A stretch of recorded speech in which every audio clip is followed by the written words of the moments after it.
What's up, DNA gang? Yo, another name. How y'all doing today, man? Today we got another casual Geographic. Why this might be the most disrespectful job. So, hey, if you ready? I'm ready.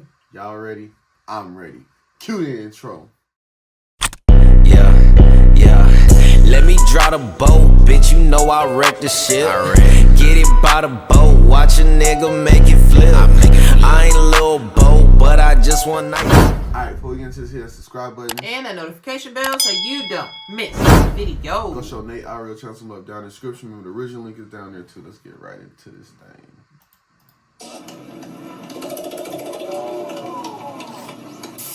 So there's a lot of talk about man versus bear. When you choose the man, when you choose the bear. How about we talk about that time women chose gorillas? This is Shibani. Shibani is a 27-year-old living in the Hiyashiyama Zoo in Nagoya, Japan, where his face card went viral and caused a direct increase in the number of female visitors. Call him George the way he had these women curious. Last name Clooney, because that's the main guy they compared him to. Oh, and if you couldn't tell, Shibani's also a 400-plus pound primate with a perpetual pump. Not only that, he's a loyal husband with 2 wives and children. That's a family man being lusted after. Right. Some of the words used to describe him were punky, heartthrob, metrosexual, sporosexual. That's crazy.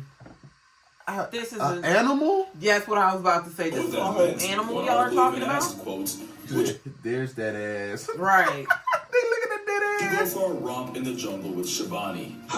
A sinful liaison, that's harambe. At women hot and bothered, that's femme flambe. Call him Susan B. Anthony the way he had women showing up to the pole. Just kidding. Real ones know gorillas ain't packing anything but a room. But yeah, Shibani's looks transcended the laws of nature. If I had a nickel for every time a woman's feelings towards a gorilla made headlines, I'd have 2 nickels. What's wrong with y'all? Which is too many more than I should have. One woman was a frequent visitor at the Diegaarde Leidorp Zoo in the Netherlands, and her favorite was a silverback named Paquito. Up to 4 times a week, she'd find These motherfucking women was really out here liking. Wow. them make direct eye contact and smile. I'm not even going to explain how much of a gorilla middle finger that is. Right. Keepers tried to warn her, but she didn't listen. Her and Paquito, they had a connection. Oh, they connected all right.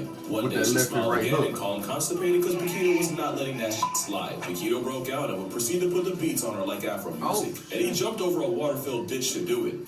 Gorillas hate water.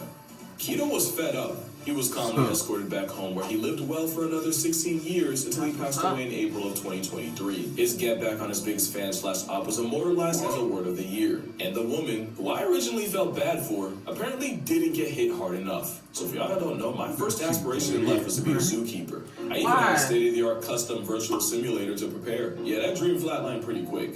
They like the zoo a lot. This video is going to be about probably what my life would look like as a zookeeper. The weird stories, the dirty secrets, and the random trivia the average person You would have me so fuck. That'd be my last day. Imagine. That'd be my. Oh my God, my mouth was open. Oh my God. That'd be my last fucking day. I wouldn't even be able to be here no more. Was That's that out of nothing about? Like, what is the most dangerous animal in the zoo? Like, actually, DJ loves hippo. Just might surprise you.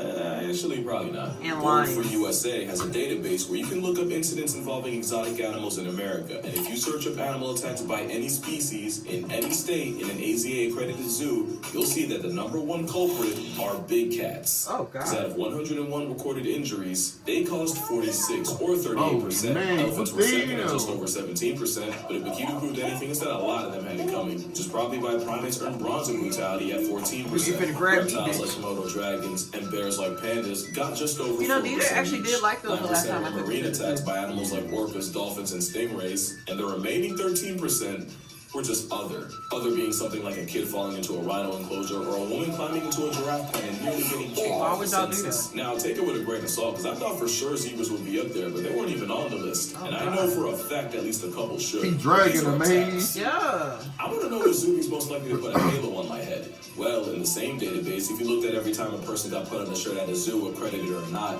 big cats did it over 40% of the time, with elephants at a hair under 30, and surprisingly, bears barely even scratched at less than 9%. But here's the thing, if you look at non-accredited zoos, the big... But we learn. Bears only fuck with you when you fuck with them. Right. We learned that. Leave them alone. That number grows to 47%, with bears and elephants at 16 apiece. And lastly, in accredited zoos, elephants actually took the lead at 47%. Big cats were the suspect 33% of the time, and bears... They trampling people? They scared or something? Aren't even on the board. So if you're a zookeeper at a zoo that actually has its stuff together, statistically, if there's any animal that erases you, it's gonna be an elephant. Oh, and if it's a suspect, best how you believe a get- big cat might be The elephant sat down on his how you- head. how you fault. do But that? also remember, if it does happen, it'll probably be your fault or your coworkers. Now, if you work at a First of all, I'm not first of all, I'm not getting in that.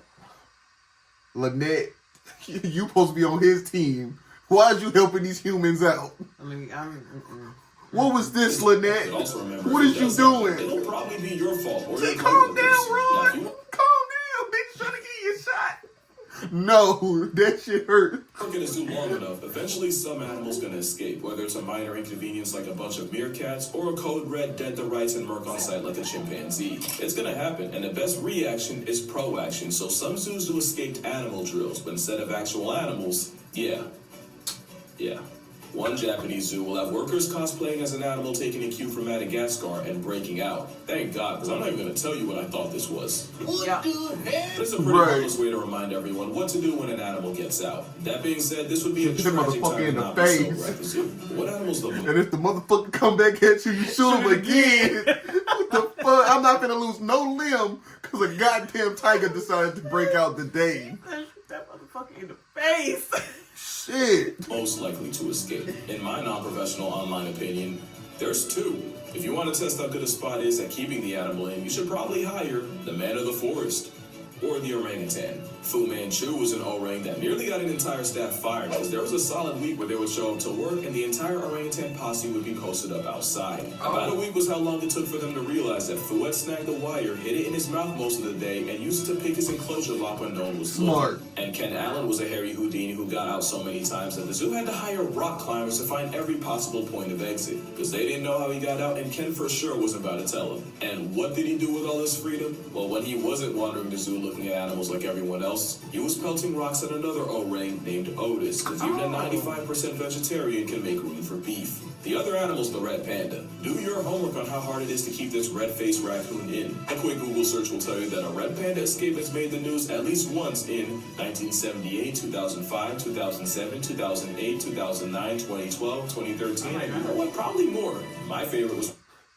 That motherfucker should have went on Madagascar. Right. Then. Red Panda Rusty sleeping Help on them the get out of Smithsonian the and time. walking the streets of Washington, D.C. completely unbothered. So yeah, if your job's keeping a ninja panda or a Cheeto-flavored gorilla in check, you're gonna have a bad time. But some animals are a great time to work with, and it's often not the ones you'd expect. Rhinos are legally blind trauma tanks that'll buck up to a butterfly. In a zoo, it's a 2-ton Labrador with the personality of a lapdog. And they put the zoo in zoomies. Turkey vultures are unironically like precocious toddlers that'll follow their favorite keeper around and play games with them. And cheetahs might just be the most people-proof predator of them all. In fact, almost too much for their own good. Cheetahs get treated like the doormat of the savannah, and their life doesn't become a cakewalk in captivity. Oftentimes, the overgrown house cat is too anxious to even think about making more cheetahs. So, some cheetahs get emotional support dogs. So the dogs are assigned to the cheetahs as cubs, and the idea is they become a bonded pair, with the cheetah seeing Fido as a role model to mirror and take social cues from. It's literal emotional support, because if the introvert cat sees that the dog isn't stressed or pressed, it allows them to chill out, or at least enough to motivate them to multiply without a calculator.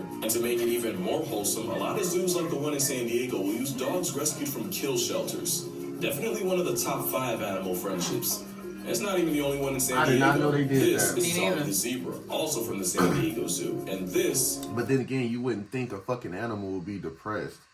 Yeah, but it happens. I mean, But they're taken from their natural habitat Right. and being caged in all day, 24/7. Yeah. is her best Could be friend, depressing. Sophia. You see, Zari doesn't just Like live there. jail. She's one of the ambassadors for the zoo, spreading smiles Thank God I and ain't never been awareness. there. But I'm also guessing you can't really have your ambassador around other zebras, because let's just say that might not be the best influence. What So the here comes fuck? Sophia, a miniature Mediterranean donkey, and I have Zari's one that wanted roommate to and go best to one of friend. those To say they're drive-thru inseparable would be a massive understatement. And while I can't exactly tell you who's influencing who, just know Zari and Sophia give any cheetah dog duo a run for their money. Now, speaking of role they both models, bad have you seen this video of a panda struggling to break bamboo? Well, Ah. that's Meng, and he's not struggling. The story goes, he was hand-raised by humans his entire Oh my life, God. and while a 250-pound bear might have no problem snapping sticks, a weaker human will. So apparently years of watching his surrogates get He's struggling because that's the face his handlers was making. Like DJ repeat everything. Right. Humbled by bamboo somehow taught him that that face is necessary to break it. You can even find videos where he breaks it, starts eating, realizes he forgot to struggle, just to grimace and continue. Pandas are a lot of things, and apparently good as Simon says is one of them. Right. They're also by far the most expensive animal you'll see in a zoo. Any American zoo that wants a panda will have to pay a small annual leasing fee of up to $1 million. Oh my God. Why? $600,000 for every cub born there. Add the millions to build their enclosures and the thousands spent feeding them, and the black and white bamboo bear is about 5 times more expensive than second place. And that's Zoos the make that biggest much thing alive money? with legs. And best believe they know it. You might never meet a more high maintenance mammal. In 2014, the Chengdu research base set up a live stream so viewers could watch expecting mother.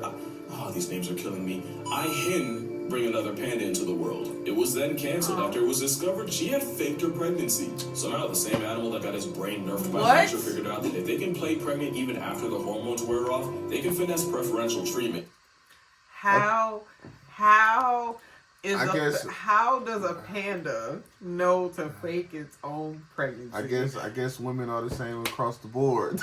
Wow. they're the same across the board. Wow. Okay. And not wrong. Many future mother pandas are moved to a single with AC. They get round-the-clock care and more fruits and bamboo. Quite frankly, I don't blame the bears for working smarter. But it gets even She was crazier. treated better. Did you know pandas can be bougie?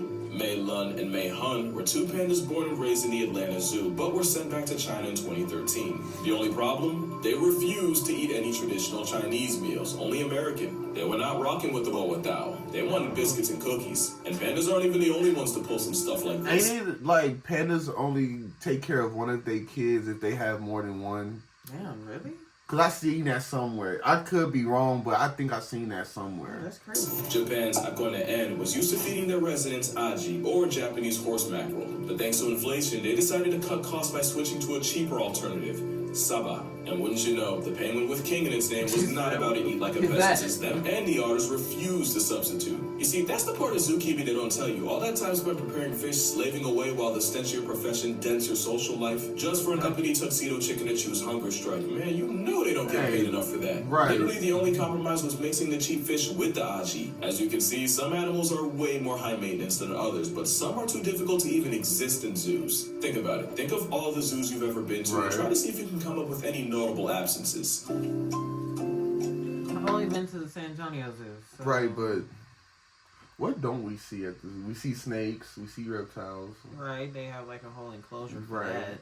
We see tigers, lions, elephants. I seen camels the last time we went too. We've seen the giraffes, zebras. I don't know. Okay, time's up. When's the last time you saw a moose? Why would you eat a moose though? Never seen a lot of y'all, including me, probably. What the fuck do a moose even do? Never saw one. You've probably seen bison, bears, bobcats, cougars. Y'all know I can speak on wolves, but no moose. Why? Moose have specific diets. They're built like a tank and of course eat like one. And really, you can do everything right. They can still pass tense in a few years. And apparently feeding an antler warrior that can't even survive a president's term is a bad investment. So are leopard seals. You'll likely never see the Alp of Happy Feet in the zoo. Narwhals can literally die of social anxiety, so they're out. Tarsiers sometimes seppuku themselves in captivity, so that's a no-go. And they say dietary restrictions are why proboscis monkeys are rare in zoos. I call bull shark. It's definitely because schnazi might be the most inappropriate animal to take your kids to see. And yes, my head's here for a reason. I'm not about to catch an age restriction over an overexposed lipstick dispenser. Right. He's sunbathing. Or they could just use fake animals, because it's not like that hasn't happened before. In 1987, a zoo in China was exposed for painting a sun bear and presenting it as a panda. That's a sun bear, by the way. In 2018, a zoo in Cairo did the same, except they had a donkey and zebra face. 2013, and we're back in China, except this controversy was about their resident African lion. There's a lion. That's a dog. Did y'all even try? But by far, my favorite counterfeit creature story is... These dogs are advertised as panda dogs. They're just dogs, okay? According to Chinese state media, the zoo confirmed it dyed the dog's fur to look like pandas to fill in the blank of not having actual pandas. You know, if I took time out of my day and spent my hard-earned money to go see a panda and got this, I'd probably go and spend more. Man, they got pandas from Temu. I can't even be mad. So obviously people are usually happy to see animals at zoos, but you ever wonder how the animals feel? Well, someone did, and a study from Nottingham Trent and Harper Adams University studied over 250 animals in zoos to see how their behaviors changed around human company. Using hours of observation and research, they found that the animal most excited to see people at zoos, and I really hope this is true, were elephants. Elephants showed the most positive reactions to large groups of people, becoming more active, more playful, and overall seeming to have a better time when humans were around. The other people-happy animals included cheetahs, jaguars, penguins, grizzly bears, polar bears, a cow called a batang, servals, and black-tailed prairie dogs. And on the other side, the animals that seemed to like human company the least were hedgehogs, ostriches, marsupials like kangaroos, ungulates like giraffes and antelopes, and probably most random of all, the tuatara. They have 3 eyes, and apparently none of them want to see us. As for the rest, the vast majority of animals have no reaction. The study does raise an interesting question, and that's how the pandemic affected zoo animals. Believe it or not, some animals actually started to miss people. The worldwide panoramic left elephants confused and disappointed, birds like kias and cockatoos missed the attention, and you even had apes like chimps actively looking for missing visitors. And while the shutdown gave us gems like penguins exploring empty aquariums, or a sea lion getting introduced to a tegu, by far the best story to come out was what happened in a Japanese aquarium. You see, the eels in Tokyo Sumida Aquarium were used to people, but the pandemonium turned them back people shy, and those same eels would now hide in the sand whenever a worker or someone would walk past. The problem is, that made it almost impossible to check up on them and keep them healthy. The solution was the aquarium asked people to FaceTime their eels to refamiliarize them with people, like some exposure therapy. There was a legitimate time where you could have gone on a date with an antisocial eel, and the worldwide Panera brought a lot of bad, but this was definitely a bright spot. But now, zoos are back open, so here's some hacks to get the most out of your experience. Animals are going to be most active on cooler, cloudier days, and they usually peak as soon as the doors open. Also, you're going to want to aim for a random weekday, since the less crowded, the better. Try it. If you can be there when it's overcast 10 a.m. on a Tuesday, I swear you'll see a different zoo. And if you're a cat person, you might want to wear some Calvin Klein. No, seriously, the Klein is a favorite for cats of all kinds, from cheetahs to cougars, from lions to leopards. In fact, researchers have caught wild jaguars on camera by dousing the trap in obsession for men. So next time you're at the zoo and end up in big cat country, go ahead and spritz some of the Klein and see what happens. But yeah, that's gonna do it for this video. I imagine I'm gonna get a couple comments disappointing to me for not blasting zoos for 15 minutes, that I can't possibly care about animals if I still go to them. Here's my take. I've always said that zoos are capable of a lot of good and a lot of bad, but a lot of them are an invaluable resource for conservation and awareness. And while I agree, there are some species that are just not built for zoos. The majority of them are there because they literally would be worse off in the wild. And that's what I was finna say. Like, do y'all not understand? Some of these animals are getting saved. And what, you want me to just throw somebody that's been born into captivity and thrown back out? They wouldn't know how to survive. Right. Like, I don't know. Przewalski's horse was basically halfway down the grave, but it was the work of zoos that helped bring them back from the brink. Same thing with the California condor, and about a dozen more. And spare a thought for zookeepers are overworked, underpaid, usually overqualified. And like I said, the smell isn't just something they leave at the office. Not all zoos are created equal, and it's at best lazy, and at worst almost... I ain't gonna sit here and lie to you.